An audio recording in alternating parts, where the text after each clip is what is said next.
All right, Isaiah 26. And again, I have to apologize if you hear some mowing in the background. It's just that time of day. And understanding that, let's call chapter 26, again I say, rejoice. The concept of rejoice, not literally coming up in this chapter the way it did in chapter 25. However, the concept of joy does still figure in at the end.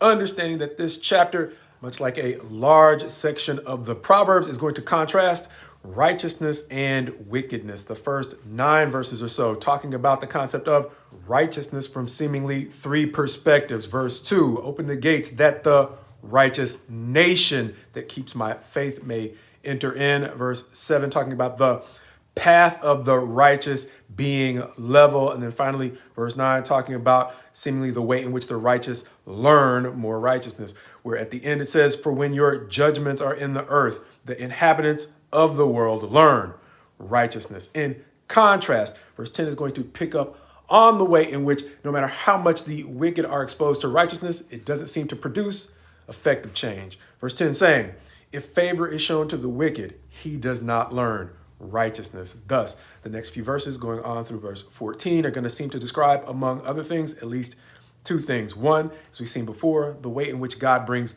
judgment to the wicked. And then finally, there are times in which God will wipe out all remembrance of them, as the end of verse 14 will say.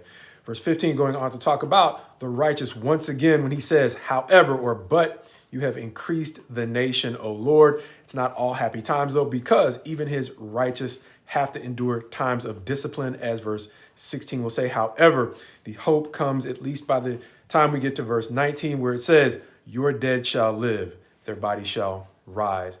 You who dwell in the dust, awake and sing for joy. That's our title. For your dew is a dew of light, and the earth will give birth to the dead.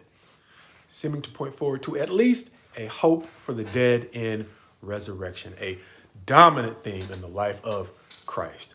Understanding, however, right now, there's still a period during which he is calling his people to wait. Verse 20, come, my people, enter your chambers and shut your doors behind you. Hide yourselves for a little while until the fury has passed by. Because verse 21 is going to describe, for behold, the Lord is coming out from his place to punish the inhabitants of the earth for their iniquity, and the earth will disclose the blood shed on it and will no more cover its slain. Seeming to describe for us a time in which the murders that might have been concealed on the earth are concealed no longer. Quite possibly reminding me of at least 2 things. That verse 20, talking about, come, my people, enter your chambers and shut your doors behind you, reminding me so much of the way in which we have already talked about, the way in which during the time of the Exodus, God carved out a land of Goshen, a place of relative peace in the midst of the plagues that he brought on Egypt to convince them to let his people go. Beyond simply carving out the land of Goshen during the Passover, the final plague, there are some additional things they needed to do to be safe during the difficult times. Reminding me likewise that even when God carves out a Goshen for us as his people, there are additionally some times that are so turbulent, they require an additional level of wisdom that God's people will draw near to if they are in fact wise.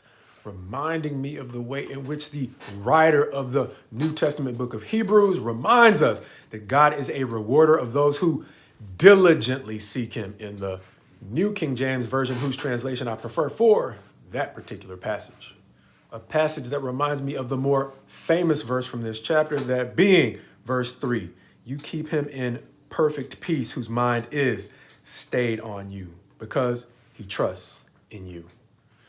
Understanding that when God carves out a Passover for us, even within his Goshens, there are ways in which we can lose the peace that he has provided for us by worrying about all the things outside of our control, outside of the peace he has provided.